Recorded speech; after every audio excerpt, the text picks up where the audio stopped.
Hungary and Slovakia have announced they are suspending diesel exports to Ukraine amid growing tensions over oil deliveries. They said they need to secure their energy supplies to replace imports of Russian oil through the damaged Druzhba pipeline. Oil transfers from Russia to Hungary and Slovakia via the Druzhba pipeline were halted on the 27th of January. The Hungarian foreign minister stressed Budapest plays a major role in Ukraine's energy supply. Magyarországon keresztül és Magyarországról Ukrajna gáz, áram és dízel üzemanyag importjának egy nagy része történik. He added that Hungary will not resume diesel deliveries to Ukraine until crude oil deliveries via the pipeline resume. The pipeline carrying them was damaged by a Russian airstrike in Ukrainian territory, according to media reports. Hungary and Slovakia also called on the European Commission to enable the transport of Russian crude oil. The Commission said on Tuesday that Hungary's and Slovakia's energy security was not at risk, citing sufficient reserves in both countries.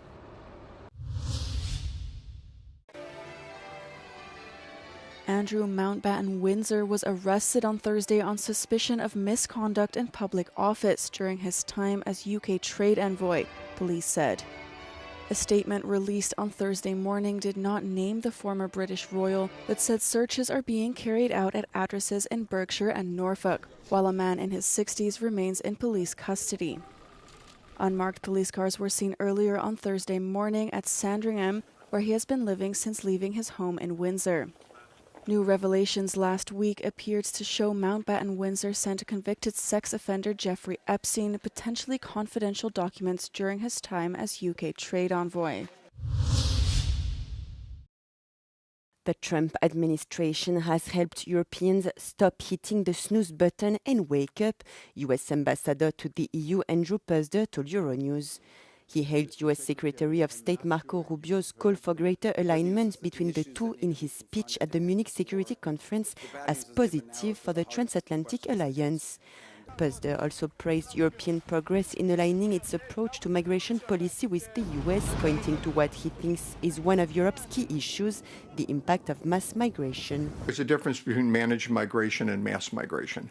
And I think what we've seen over the past decade is just flows of people coming in onto the continent.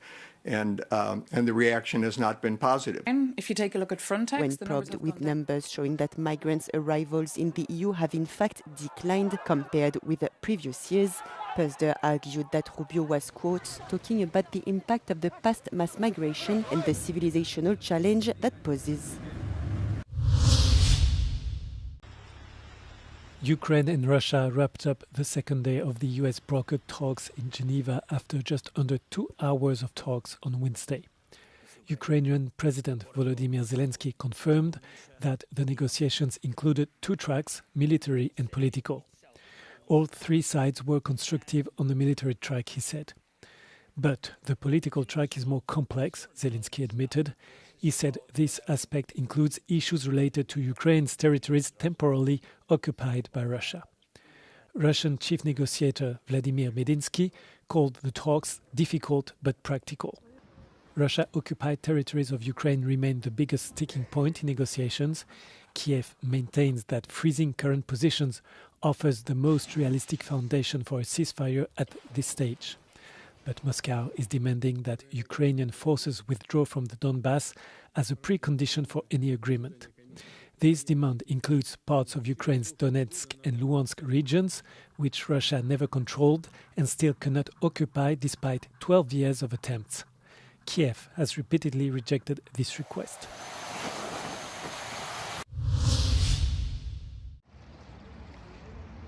France recorded 35 consecutive days of rain, a record since 1959. Villages were flooded, roads and railways were cut, and several towns set up emergency plans. Météo France maintains a red alert for flooding in 4 departments in the southwest of France. The soaked ground could no longer absorb the rain by the time Storm Pedro arrived. Although it has been described as a non-exceptional winter storm, it has prompted Météo France to take a cautious approach following the recent passage of 2 storms across the country. In addition to the 4 departments on red alert, around 20 others along the Atlantic coast are under orange alert for wind, waves and storm surge flooding. In the southwestern city of Bordeaux, the level of the Garonne River is not falling and the mayor has activated a local flood protection plan. The high tidal coefficients have led to fears of flooding in 2 districts of the city.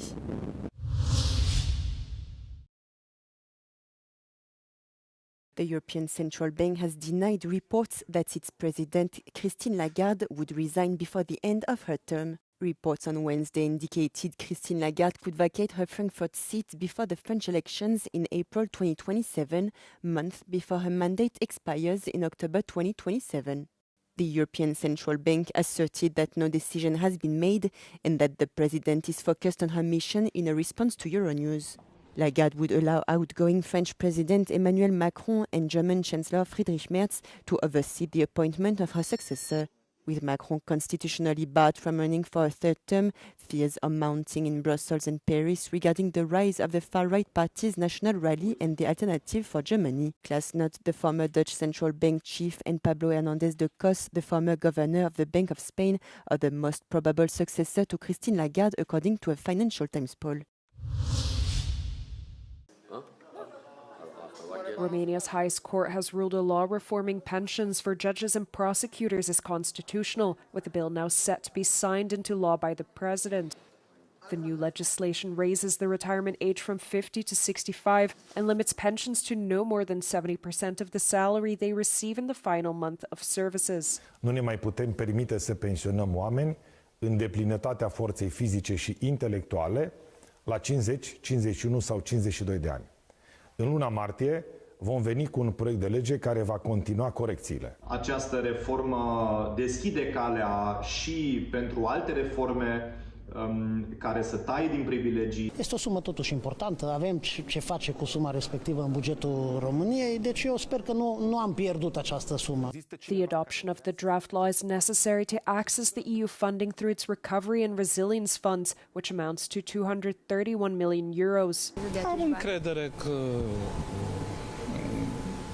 dacă își face bine treaba domnul ministru Păslaru, nu vom pierde acei bani. After 5 postponements, the Romanian Constitutional Court sent the law that changes magistrate pensions to promulgation. In practice, the payments will be capped to 70% of the last net salary. At the moment, a retired judge or prosecutor can get more than 4,000 euros, whilst the average pension in Romania is about 500 euros. At the same time, Romania is trying to unlock now 231 million euros that are tied to this reform. Ruth Novakovic for Euronews.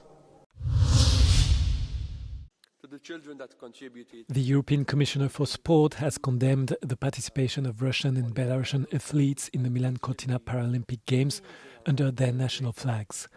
Glenn Mikelev has announced a boycott of the opening ceremony for that reason. While Russia's war of aggression against Ukraine continues, I cannot support the reinstatement of national symbols, flags, anthems and uniforms that are inseparable from that conflict, he wrote on X. Russians and Belarusians have been prohibited from competing under their flags in the Olympics and Paralympics since Russia's full-scale invasion of Ukraine in 2022.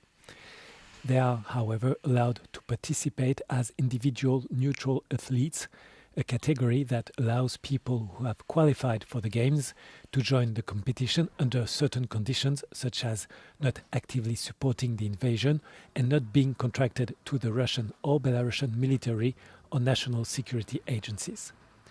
These conditions were applied in Paris 2024 and are also the rules for the current Milan-Cortina Olympics, with 13 Russian and 7 Belarusian athletes participating in the competition.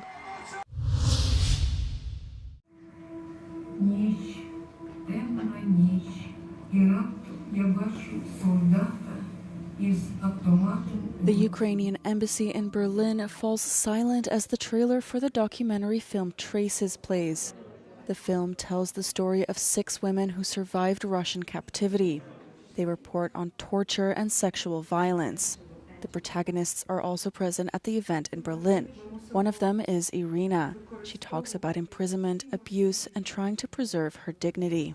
Мабуть, я збирала ці сили багато років, тому що вперше я заговорила, мабуть, через 5 років після пережитого, і це не було легко.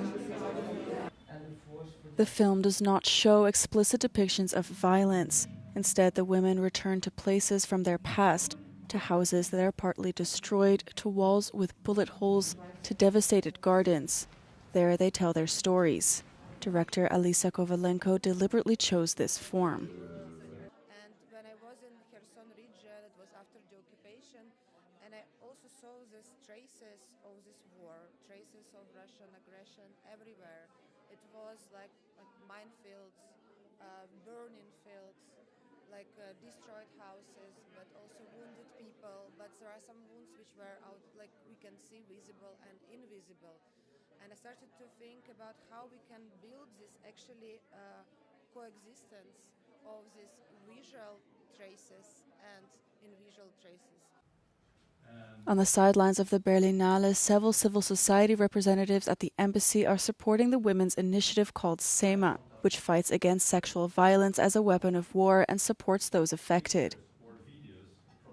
Die Ukrainer heute können ein gutes Beispiel dafür sein, wie Gesellschaft funktioniert, wie Demokratie verteidigt wird und was gerade die europäischen Werte, die zugrunde von unserem Bewusstsein in Europa liegen, was die eigentlich heißen. Despite the gravity of the reports, there is also a sense of solidarity. The women see their voices as a sword against the violent acts of Russian soldiers.